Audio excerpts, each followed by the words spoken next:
আসসালামু আলাইকুম এভরিওয়ান। এত রাতে ভিডিও দেওয়ার মেইন কারণ হচ্ছে আগামীকাল ২১শে আগস্ট, অর্থাৎ যতক্ষণে ভিডিওটা পাবলিশড হবে ততক্ষণে আজকে ২১শে আগস্ট হয়ে যাওয়ার কথা। ২১শে আগস্ট বিসিবির কাঙ্ক্ষিত বুট সভাটি অনুষ্ঠিত হবে, কিন্তু বিসিবি ভবনে নয়, সেটি অনুষ্ঠিত হবে জাতীয় ক্রীড়া পরিষদ অর্থাৎ সচিবালয়ের এখানে অনুষ্ঠিত হবে এই বিসিবির কাঙ্ক্ষিত বুট সভা। এবং এই বুট সভাতেই সিদ্ধান্ত আসবে যে পরবর্তী বোর্ডের সভাপতি অর্থাৎ বাংলাদেশ ক্রিকেট বোর্ডের নতুন সভাপতি কে হচ্ছেন, অথবা বাংলাদেশ ক্রিকেট বোর্ডের কিছু নীতিগত সিদ্ধান্ত প্লাস কিছু পরিচালকগণের সিদ্ধান্ত এবং অনেকের পদত্যাগও আসতে পারে। এবং এই গুরুত্বপূর্ণ এই মিটিংয়ে উপস্থিত থাকার কথা রয়েছে অনলাইনের মাধ্যমে প্রেসিডেন্ট অর্থাৎ সভাপতি নাজমুল হাসান পাপনেরও, এবং তার পদত্যাগের আসার কথাও সম্ভাবনা রয়েছে। আমরা সকলেই জানি যে বাংলাদেশ ক্রিকেট বোর্ডের মোট 25 জন পরিচালক রয়েছে, যার মধ্য থেকে গত কিছুদিন আগে 7 জন পরিচালক বিসিবির থেকে তারা দেখা করতে যায় যুব ও ক্রীড়া মন্ত্রণালয়ের নতুন উপদেষ্টা জনাব আসিফ মাহমুদের সাথে ক্রীড়া মন্ত্রণালয়ের অফিসে।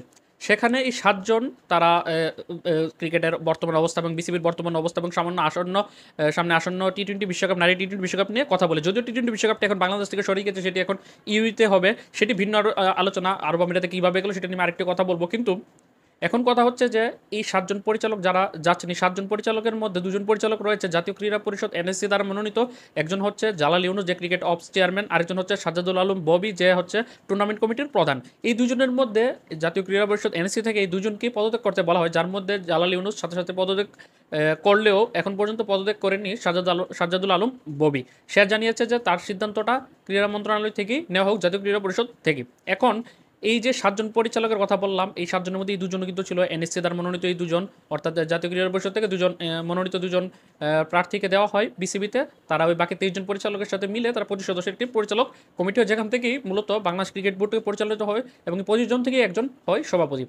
এখন বিষয়টা হচ্ছে যে বাংলাদেশ ক্রিকেট বোর্ডে সরকার দলীয় অনেক নেতা রয়েছে যারা পরিচালক পদে রয়েছেন, তাদের মধ্যে কিন্তু অনেকেই এখন বর্তমানে আত্মগোপনে আছে এবং বিসিবিতে অফিস করছেন না। তাদের মধ্যে মাত্র 7 জন পরিচালক আছে যারা গিয়ে ক্রীড়া মন্ত্রণালয়ের ক্রীড়া উপদেষ্টা আসিফ মাহমুদের সাথে দেখা করেছে। এখন এই 7 জন থেকে তো 2 জন এনএসসি মনোনীত, জালাল ইউনুস এবং সাজ্জাদ আলম ববি। এর মধ্যে জালাল ইউনুস পদত্যাগ করেছে, এবং আমি সাজ্জাদ আলম ববিকে পদত্যাগ করতে বলা হলে উনি পদত্যাগ না করলেও এখন দেখা যাচ্ছে যে কালকে যেই অর্থাৎ আজ 21শে আগস্ট যেই মিটিংটা হবে ক্রীড়া মন্ত্রণালয়ের অফিসে, বিসিবির বাইরে প্রথমবার কোনো বিসিবির বোর্ড সভা হচ্ছে, সেই মিটিংয়েই 7 জন পরিচালকের মধ্যে 2 জন পরিচালক জালাল ইউনুস এবং সাজ্জাদ আলম ববি থাকবেন, এটা নিশ্চিত।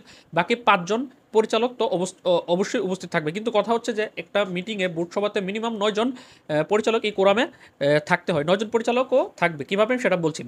প্রথমত এই 7 জন পরিচালকের মধ্যে জালাল ইউনুস এবং সাজ্জাদ আলম ববি যদি নাও থাকে, বাকি 5 জন পরিচালক অবশ্যই থাকবে। তাদের মধ্যে রয়েছে একজন হচ্ছে কাজী ইনাম আহমেদ, আরেকজন হচ্ছে মাহবুব আনাম, আরেকজন হচ্ছে আম্পায়ার্স কমিটির চেয়ারম্যান ইফতেখার আহমেদ মিঠু। এই 3 জনের পাশাপাশি রয়েছে আর সাবেক 2 জন অধিনায়ক আকরাম খান এবং খালেদ মাহমুদ সুজন। এই হচ্ছে 5 জন পরিচালক, তারা উপস্থিত থাকবে।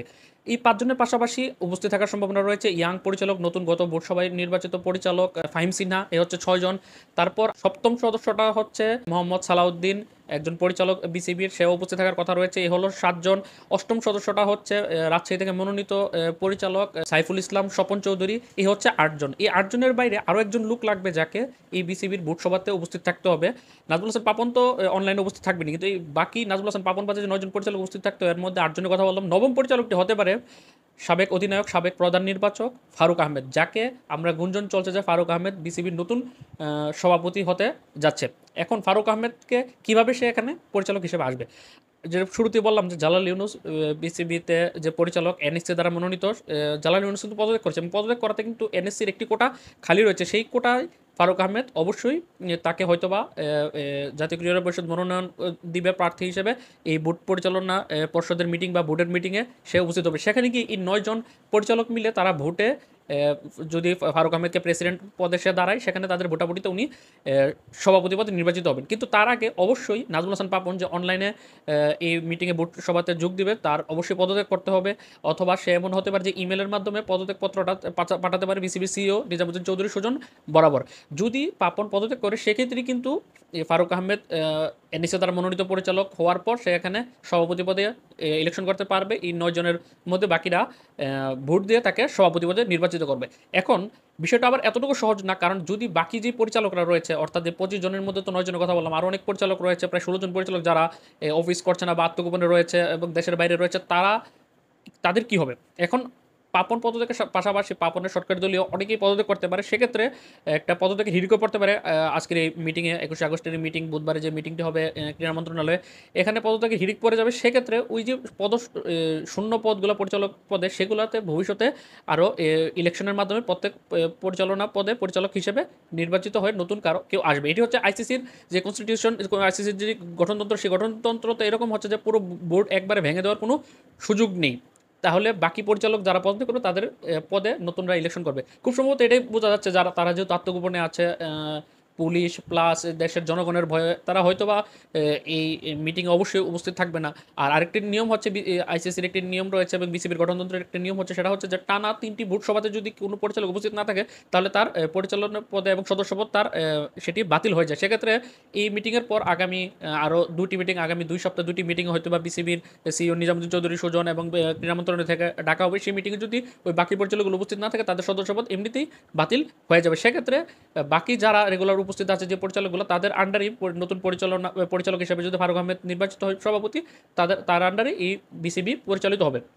পাশাপাশি যে সাজ্জাদুল আলম ববি, আরেকজন যে এনএসসি দ্বারা মনোনীত যে আরেকজন পরিচালক রয়েছে, সে যদি পদত্যাগ নাও করে, তাকে যদি বিসিবি থেকে এনএসসি থেকে সরিয়ে দেওয়া হয়, সেক্ষেত্রে ওই শূন্য পদে আরেকজন পরিচালক হিসেবে এনএসসি থেকে মনোনীত হতে পারে নিউট্রাল একজন। সেটা হতে পারে নাজমুল আবেদিন ফাহিম স্যার, সেটা হতে পারে আমিনুল ইসলাম বুলবুল বা সৈয়দ আশরাফুল হক নামও শোনা যাচ্ছে।